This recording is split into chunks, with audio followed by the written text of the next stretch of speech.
And The two that were pulled, file item 35, AB 2368, and file item 37, AB 2483 by Vopel. Those items will not be heard. If anyone's here on those or on consent items, again, if you could make way for our first item. And let me just set the ground rules for today. As I mentioned earlier, there is an enormous amount going on, and many of us in this room have a variety of other responsibilities as well. So we're going to work until noon. We're going to take a recess and then reconvene at 2 o'clock in room 112. And the first measure that will be heard pursuant to Senate Rule 2910 subdivision B is file item number 3, AB 375 by Assemblymember Chow. The second measure that will be taken up is file item 7, AB 813 by Assemblymember Holden. And I would also like to indicate that file item 2, AB 276 by Medina, will be moved to the afternoon before we conclude our proceedings. And at 2 o'clock, Assemblymember Gonzalez Fletcher's bills will be heard, which are file items 1, AB 237, file item 38, AB 2496, file item 44, AB 2732, file item 55, AB 3081, and those will be heard in room 112. She has agreed, she's first on the order, but has agreed to give up her positions so that we can prioritize these other two matters first.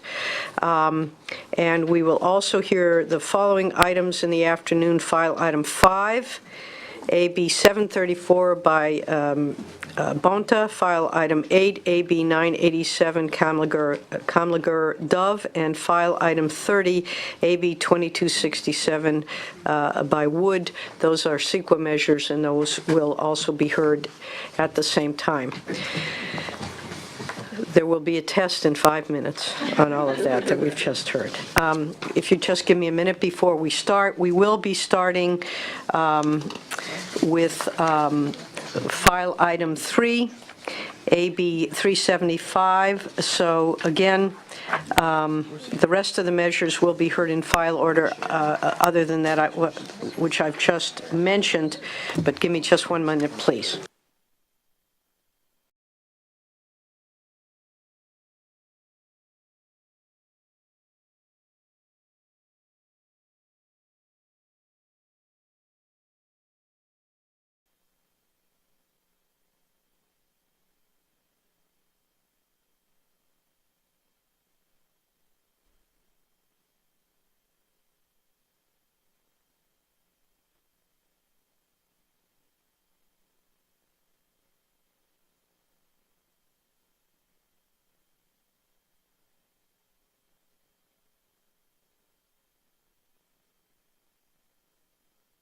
All right, the first item up, if the way this committee operates, and more so today than ever before, we've got 48 bills. I think now that we have 2 that have withdrawn from the calendar and the 14 consent items, we still have 48, I believe it is, items.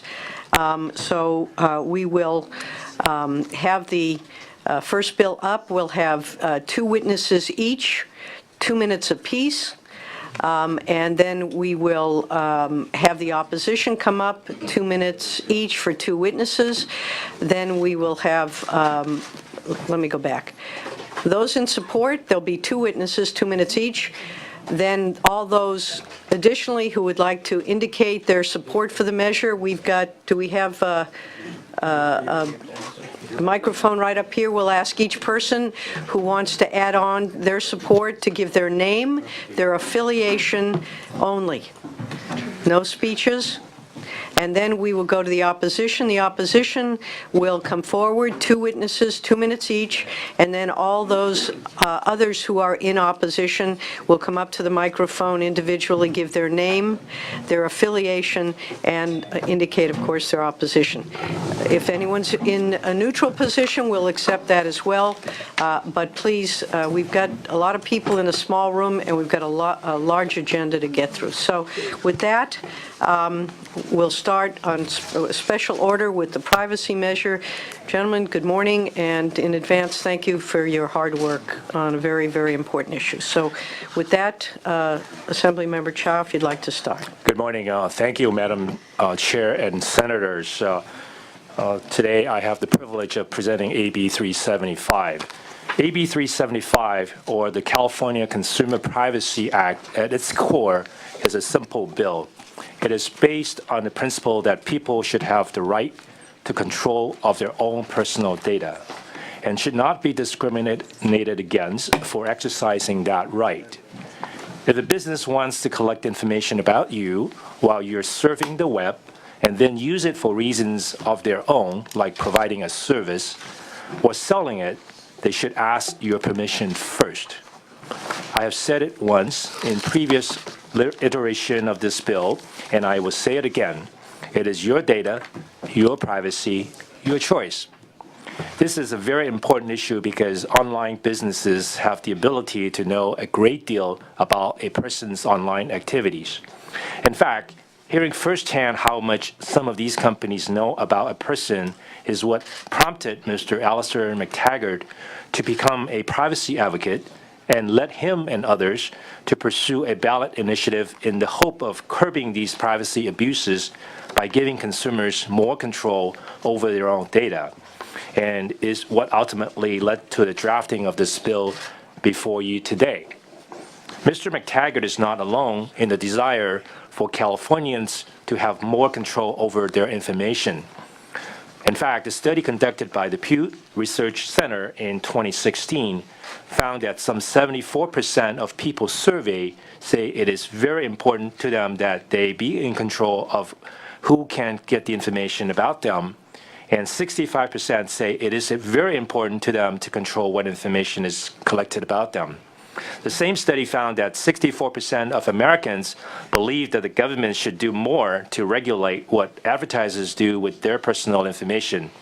This bill, AB 375, gives California consumers greater rights to exercise control over their personal information and provides reasonable certainty that there are safeguards in place to protect against its misuse. Specifically, it gives consumers the right to request that a business disclose the following. 1, the type of personal information that it collects or sells about the consumer. 2, the business purposes for collecting or selling the information. And 3, the categories or identities of third parties with whom the information is shared, sold, or disclosed. It also gives consumers the right to request that a business delete any personal information collected about them and requires businesses to direct service providers to do the same. 375 also aligns itself with the proposed ballot initiative by giving consumers the right to opt out of the sale of their personal information while requiring affirmative consent to sell the information of kids up to 16. This is referred to in the bill as the right to opt in. It also ensures equal right to service, meaning companies cannot discriminate against providing services to people if they do not want their data sold. The idea that a person should have some say about how their personal information is consistent with the right of privacy enshrined in our Constitution, and we as legislators have the obligation to ensure privacy rights for online consumers. The agreement reached with the initiative proponents to move forward with legislative proposal is a significant step in providing California consumers more control over their data. With me today is Senator Bob Hertzberg, a joint author on the measure, Senator Bill Dodd, a co-author, and in support are Mr. Alistair McTaggart, who is the campaign chair with Californians for Consumer Privacy, and finally, Mr. Bruce Reed of Common Sense Media. Thank you, Madam Chair. Thank you very much. We'll make it short as go. If you would, just very brief statements, please. Yeah, Madam Chair and members, I'm proud to join with Assemblymember Ed Chow and Senator Bob Hertzberg to co-author this critical privacy and consumer protection bill. The bill includes provisions from a measure I introduced, SB 1121, earlier this year to give consumers recourse in the event of future breaches, providing a strong incentives for firms to act responsibly. Big data is big business. It's time that we regulate it appropriately and hold bad actors accountable. I respectfully ask for your aye vote. Thank you very much. Next, Senator Hertzberg. Thank you, Madam Chair and members. In 1965, Justice Douglas enshrined in the Constitution in Griswold versus Connecticut the notion for the first time of this idea of the right of privacy as a cornerstone of who we are as Americans and what the Constitution means. Californians in 1972 extended that right to our own Constitution. The internet has proven extraordinary challenges to all of us across the globe. What does privacy mean? What do advertisers do? No longer is it Walter Cronkite deciding what they're going to have in the 60 seconds in the evening news, but now the ability with technology to do what they do is nothing less than extraordinary. What this committee has dealt with over the last number of years, and this chair in particular, has grappled with respect to the internet things and a whole host of other issues. Mr. McTaggart, through his own leadership, whether you agree with him or not, has brought to the forefront all the groups of folks together which we have not been bringing together before by introducing this initiative. We have, whether you agree or not, changed the law a couple of years ago with Mr. Steinberg and others so that we have an opportunity to negotiate. Because had we not had that matter, whether it is good or now, whether we're at the last minute now or not, this is about privacy law going forward in California, and I would venture to guess across the United States of America in the coming years. And so the question is the compromise that Mr. McTaggart is willing to agree to, which will pull off his measure if it passes by 5 o'clock on the 28th, something that's good for California? And the answer is a resounding yes, which we'll hear from the testimony. The Facebook issue certainly raised a lot of questions. The issue with respect to Cambridge Analytica raised a lot of questions. And so these are major challenges which interest groups on all sides, consumers, lawyers, and companies are really grappling with in an honest and sincere way. These last 3 months of trying to have these conversations with Mr. McTaggart, I think, have been an extraordinary PhD lesson, if you will, in what does privacy mean and where is it going and where technology is going. So with that, all I'm saying is that this is, by orders of magnitude, you'll hear a little bit more details, much better than what I think is on the ballot. I don't think he can say that, because if it doesn't pass, he's still got to run a campaign, but I can say it. And it is a great step forward, and the most important thing, 2 points I'm finishing. One is we have a year to make corrections. A number of people have come to us and said there's still a bunch of holes in this thing, and there are. There always will be. You can talk to the consultants of this committee and how many times they have simply made corrective measures. That is not something that's new. That's our job in the legislature, period, end of case. Secondly, the Attorney General is concerned, and rightly so, that this bill puts a great deal of responsibility on his department. As a Department of Government, if he's going to enforce this and make it meaningful, he has legitimately raised the issue. That means we are, and I'm going to support next year budget change proposals that give him the resources to make this enforcement meaningful, that basically allows the retraining and the refocusing of his department to be able to respond to the kinds of things that we put into this measure, because it's important. And if we are saying that we're going to give that responsibility to the Attorney General, we have to back up that responsibility with real teeth. And I think we're going to do that. And I told him I would get here today and say that in committee, and that's what I'm doing. And with that, I'd ask for your aye vote. Thank you. Witnesses, Mr. McTaggart, welcome. Thank you. Good morning. My name is Alistair McTaggart, and I'm here as the chief proponent of the California Consumer Privacy Act of 2018, the ballot measure which just qualified yesterday for the November 8, 2018 ballot. And as a result of that process, we've been working here with the legislature to craft a legislative solution to achieve the same goals as the initiative and avoid a costly and difficult ballot fight between now and November. Now, I first met Senator Jackson at a dinner on June 2nd of this year, and was immediately impressed by her commitment to privacy and her grasp of the issues and the importance of the topic. We stayed in touch, and I've continued to be impressed by her commitment to the process. not least by her willingness to be on the phone at 11:30 on Sunday night, drafting some last-minute amendments. The result of all this is a bill I think will greatly advance California consumers' privacy. It will allow us to find out what giant corporations know about us, let us tell them not to sell our information, and will require them to keep it safer.